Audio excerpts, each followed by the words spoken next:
പ്രിയ സുഹൃത്തുക്കളെ, ഞാൻ കഴിഞ്ഞ പ്രാവശ്യം കാണിച്ച വീഡിയോയിൽ എൻ്റെ വീട്ടുമുറ്റത്തെ ഡ്രാഗൺ ഫ്രൂട്ടിൻ്റെ പൂ വിരിയുന്ന നൈറ്റിൽ വിരിയുന്ന രംഗമാണ് കാണിച്ചത്. അങ്ങനെ വിരിഞ്ഞ പൂവിൽ ഇപ്പോൾ ഇതാ ഫ്രൂട്ട് ഉണ്ടായി ഇരിക്കുകയാണ്.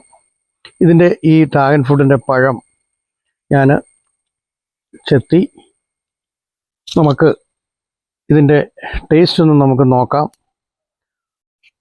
ഇതിൻ്റെ ഇതുണ്ടോ, എനിക്ക് വളരെ വളരെ സുന്ദരമായ ഒരു കാഴ്ചയാണ് നമ്മൾ കാണുന്നത്. ഇതിൻ്റെ അകത്ത് ഇത് വളരെ ചുമന്ന നിറത്തിലുള്ള ഈ ഫ്രൂട്ട് നമുക്കൊന്ന് ഭക്ഷിച്ചു നോക്കാം ഇതെങ്ങനെയുണ്ടെന്ന്.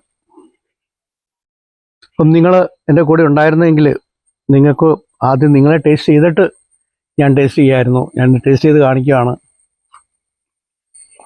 വീട്ടുമുറ്റത്തെ ഈ ഡ്രാഗൺ ഫ്രൂട്ട് എനിക്ക് തോന്നുന്നത് മറ്റുള്ള ഇടത്ത് മേടിക്കുന്നതിനേക്കാളും കുറച്ചുകൂടെ നല്ല മധുരമായിട്ട് എനിക്ക് തോന്നുന്നു.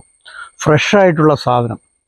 നിങ്ങളൊരു കാര്യം മനസ്സിലാക്കണം, ഇത് ഞാൻ വളർത്തിയേക്കുന്നത് വെറും ബക്കറ്റിലാണ്. അതിന് വലിയ വളം മുടക്കൊന്നും ഉണ്ടായിട്ടില്ല.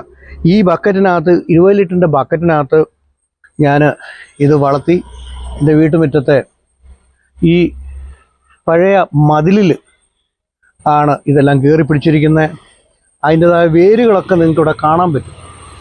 അങ്ങനെ ഈ ഡ്രാഗൺ ഫ്രൂട്ട് ഇതിൻ്റെ ഈ ചെടി ഇതിൻ്റെ ആ വേരുകളെല്ലാം ഇതിൽ നിന്നും എടുത്ത് വളർന്നതാണ് കാണുന്നത്.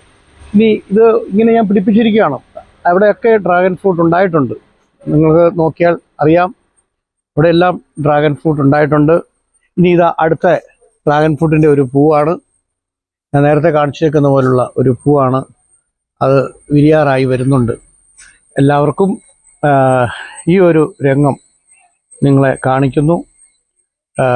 ഇത് എന്നെ കാണുവാൻ നിങ്ങൾ ക്ഷമ കാണിച്ചതിന് ഞാൻ വളരെ നന്ദി പറഞ്ഞുകൊണ്ട് ഞാനിത് അവസാനിപ്പിക്കട്ടെ. Okay, thank you.